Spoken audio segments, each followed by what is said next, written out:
They thought we were monsters, savage beasts tearing through planets with no code, no restraint. They called us space predators and ran from our ships like prey. But when we met the humans, they didn't cower. They didn't run. They stepped forward, looked into our eyes, and asked one question. What do you hunt for? In that moment, we learned that true strength isn't measured in fangs and claws, but in honor, respect, and the spirit behind the hunt. And the humans? They didn't just tame the monsters, they taught us to become warriors worth singing about.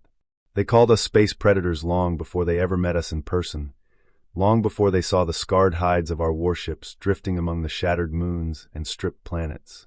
The galaxy whispered about us like children whispering about monsters beneath their beds, terrified but unable to look away. We took what we needed, devoured what we wanted, and left the husks to rot in the starlight. That was the way of our ancestors, the creed drilled into our marrow before we even learned to stand. The hunt was everything. Victory meant survival, dominance meant life, and weakness meant extinction. When our packs descended on new worlds, the prey scattered. Their leaders offered trembling tributes, their warriors laid down broken weapons, and their young hid beneath the floors. We never saw that as cruelty. It was nature, we believed. The strong thrive, the weak perish. That was the order of the stars, as simple and true as the darkness between galaxies. Each successful raid strengthened our legends, and every blood-soaked victory sealed our status as ultimate apex predators among the stars. Our elders taught us the sacred chants of the hunt, the roars echoing through our bones before we struck. We did not know compassion, nor did we want it. Mercy was an infection we believed would rot our claws and dull our fangs. We celebrated scars as trophies and loss as an invitation for vengeance. Even our young were taught to claw at each other for food, to lunge at the smallest sign of weakness, to never show mercy even to siblings. We worshipped blood on the tusks and glory in the kill. Then came the humans. At first we scoffed. Their ships were fragile metal birds by our standards, thin shells trembling under heavy gravity, pitiful guns like a child's toy blade against our armor. We saw them only as new prey, a softer target to test our young and sharpen our talons. We tracked their trade lanes, watched their convoys with hungry anticipation, and prepared for an easy slaughter. But we did not understand them, not truly. We only saw what we wanted to see: frail bodies, warm blood, and fearful eyes. Our scouts returned with stories of their outposts, tiny domes, scattered villages orbiting mineral-rich moons. We assembled our fleets with a roar, gathering the strongest packs, every captain eager to drink human marrow and wear their helmets as trophies. As our war drums pounded through the cold void, the young chanted old kill songs, our elders blessing the ships with sacred marks. The entire clan believed it would be a harvest of new bones and broken spirits. The humans, however, did not flee. When we emerged from hyperspace, expecting scattered transmissions begging for mercy, we heard a single voice, calm, steady, unflinching. The human commander addressed us directly, his tone more curious than afraid. "Why do you hunt?" he asked across the comms, his face half-shadowed in the glow of his bridge. Our chieftains roared in amusement, dismissing the question as meaningless chatter. But the commander waited, his hands folded behind his back, eyes sharp as a predator's own. There was no tremor in his voice, no scent of fear wafting through the transmission. It was as though he looked straight through our claws, through our fangs, into our hollow spirits. We attacked as planned, ships lunging like wolves at an open throat. But humans didn't break and scatter. They moved like dancers in a storm, weaving their fragile ships through our formations, striking at weak points, vanishing into the debris. When we boarded, we expected trembling prey, yet instead we found warriors standing firm, eyes bright, blades drawn. Their battle cries weren't guttural roars like ours, but carried a fierce, focused rhythm, almost like music. For every warrior we cut down, another filled the gap without hesitation. And when we pulled back, bleeding and confused, we realized we had not broken them. They had forced us to retreat. That battle scarred us deeper than any claw or plasma burn. For the first time, the elders hesitated before a raid. Whispers crept through the packs. Humans had no natural claws, no fangs, no armor, yet they bled us. Our young began to mimic their stances, practicing human strikes in secret when the elders weren't watching. One by one, small groups deserted to watch human transmissions, recordings of their combat drills, their duels, their strange, coordinated hunting strategies. Our pack started fracturing. Some declared humans were to be avoided at all costs, as they brought dishonor and unexpected losses. Others argued we should study them, learn from them, absorb their techniques. A few even claimed humans must have some sacred power, a hidden blessing from the stars that allowed them to stand where all other prey fell. I was among those who felt a pull I didn't understand. I watched footage of their squads moving like a single living creature, each fighter trusting the other so completely that they would dive into fire if called. They took no pleasure in the kill but found purpose in protecting each other, holding lines, and winning not for themselves but for the one beside them. Our hunts had always been solitary, selfish endeavors. Every kill belonged to the individual, every victory marked on a personal ledger of pride. The humans, though, claimed their triumphs together, shouted their chants as a unified force. It wasn't bloodlust that drove them, it was love, loyalty, and a code we had no word for in our language. I still remember the first time I attempted to copy their movements. In the training pits aboard my ship, I tried to move with the same flowing steps, to shift my weight rather than rely only on brute strength. The elders mocked me, called me a traitor, a fawnless pup dancing like prey. But inside, something had ignited, a spark that refused to die. Rumors spread that some human warlords were willing to meet us face to face, to show us the code of the hunt, as they called it. I volunteered immediately, though it meant exile from my own pack. We met in an abandoned asteroid mining station, echoing and dark. The human warlord arrived without armor, carrying only a single ceremonial blade. He looked so fragile beside me, skin like thin bark, eyes unshielded, heart beating loud enough that I could almost hear it. I asked him, "Why do you risk coming alone? Do you not fear death?" He shook his head slowly and said, "I don't hunt for blood. I hunt to become worthy. A hunter without honor is just a butcher." That line struck me like a plasma bolt to the chest. My entire life, I believed hunting was proof of my existence, each kill a testament to my superiority. But standing there, listening to a human with no claws talk about honor as if it were the sharpest blade, I realized I had been blind. The strongest warrior was not the one who left the deepest wounds, but the one who carried the heaviest responsibility. We fought, an unofficial duel beneath the cold asteroid lights. I lunged and roared, my talons slicing through metal. He sidestepped, moved in close, placed his hand on my chest, his blade resting against my throat. In that moment, I felt no hatred in his eyes. Only a question: what do you truly hunt for? My answer was nothing, because I had never asked myself. He pulled back, spared me. I fell to my knees, overwhelmed by a flood of emotions I had no words for. He offered me his hand, and for the first time in my life, I accepted help rather than delivering death. Word spread that a predator had knelt before a human. My clan sent out bounty hunters to silence me, calling me corrupted, dishonored beyond redemption. But others began to defect too, young warriors, cubs from hunting schools, even some older captains who had always felt an emptiness gnawing at their hearts. They gathered around us in secret, desperate to understand this strange new code. We began to train as the humans trained, learning not only their movements but their philosophies, fighting to protect rather than destroy, to uplift rather than devour. With each new technique, we felt our spirit change. Where once we roared in hunger, we now roared in defiance against senseless cruelty. We forged new armor, blending human designs with our natural strengths, lighter, more flexible, more beautiful than the crude war hides we had worn for centuries. I started teaching the young personally, retelling the story of that first duel, the human's hand on my chest, the question echoing in my soul. Some resisted, called me a liar, claimed I had been brainwashed. But many listened, eyes wide, fists clenched. They had always felt something missing too, an emptiness we had mistaken for hunger. When humans heard of our gatherings, they began visiting in small groups, sharing stories, showing us their own scars, explaining their codes and histories. We feasted together not on the bodies of the weak, but on meals prepared side by side, laughing, learning each other's languages, creating songs that combined our ancient roars with human melodies. The halls of our ships, once echoing with screams and clangs of dying prey, now filled with chants of unity and shared strength.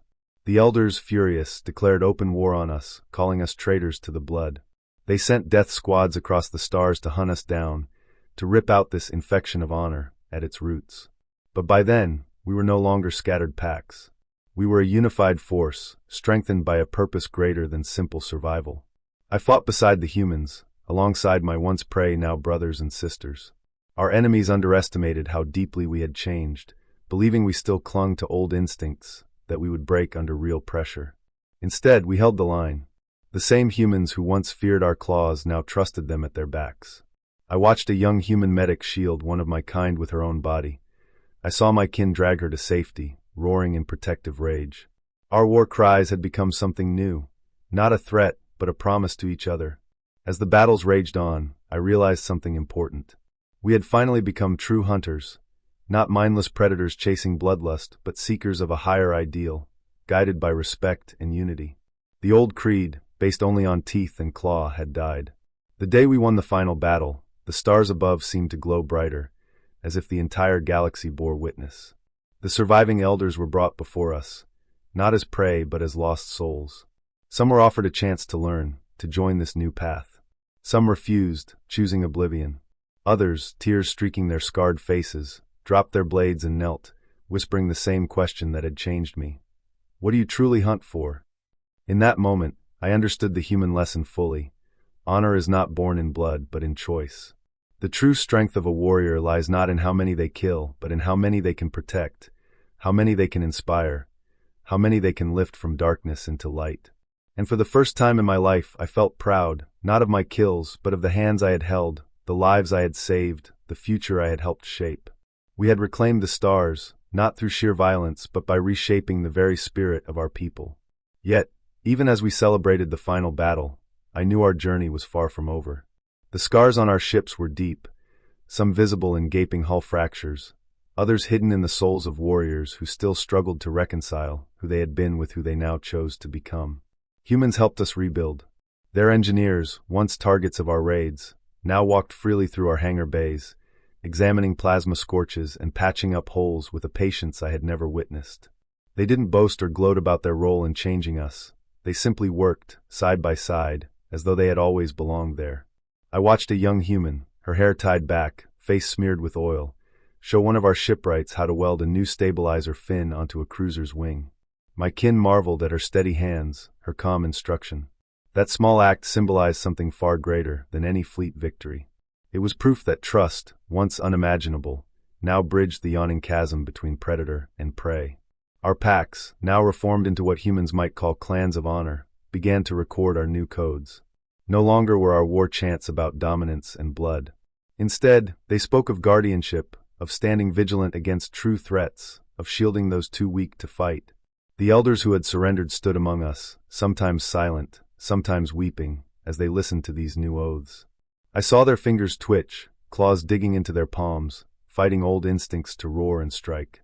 But as the words washed over them, I watched many lower their heads, humbled, reborn in spirit. As time passed, human instructors formally established shared hunts, drills that tested not who could kill the fastest, but who could move as one. Our natural agility and strength combined with human strategy created an almost unstoppable force.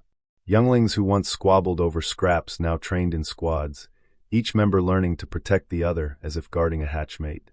I remember one particular trial. A massive arena, forged from the broken hull of an ancient battleship, ringed with spectators from both our kind and the humans.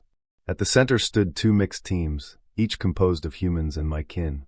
The task was simple: capture a glowing energy core and hold it for as long as possible. In the old days, we would have slaughtered each other for such a prize, no thought given to strategy or teamwork. But now it was a test of trust, precision, and unity. When the match began, our warriors took up defensive positions immediately, forming living walls to protect their human comrades. Humans, nimble and tactical, slipped through small openings to harass the enemy, drawing attention away from the core carrier. Roars and shouts filled the air, no longer of rage, but of encouragement.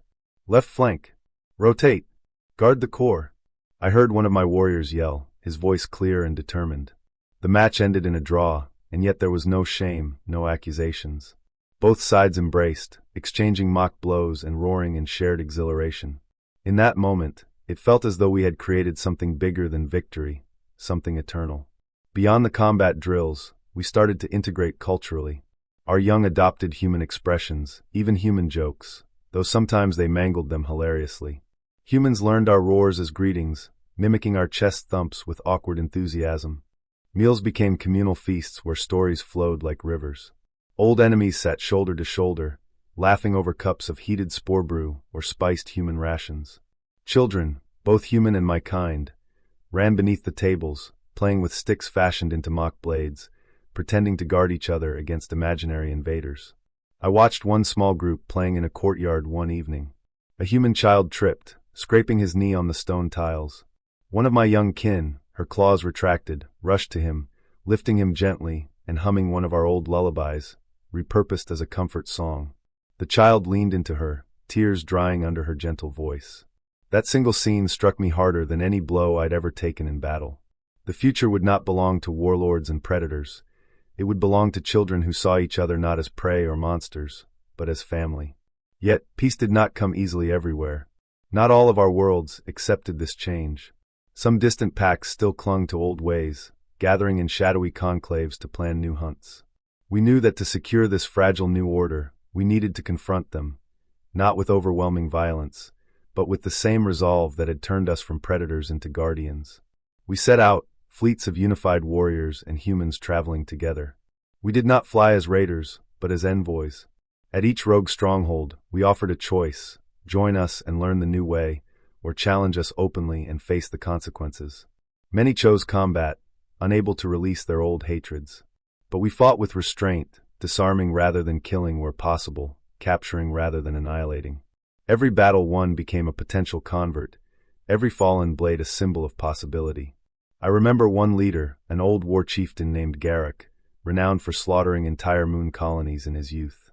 When we arrived at his fortress, he roared defiance, his eyes wild with ancient bloodlust. We engaged him and his lieutenants, moving with our new unity. When I finally cornered him, he stood gasping, his weapon heavy in his trembling grip. I expected him to strike in a final suicidal rage, but instead he fell to his knees. "Why do you spare me?" he snarled. "Why do you not finish the hunt?" I placed my hand on his chest, the same gesture the human warlord had shown me, and asked, "What do you truly hunt for?" He collapsed forward, sobbing in a way I had never seen from a warrior of his stature. I offered him my hand. In that moment, something shifted in him. Later, Galactic would become one of the fiercest defenders of our new code, teaching younglings to control their instincts rather than be consumed by them. With each converted clan, the galaxy changed. Human diplomats traveled freely where before they would have been butchered. Our patrol fleets shifted from raiding parties to guardians of trade lanes. We stopped preying on caravans and instead escorted them through dangerous sectors.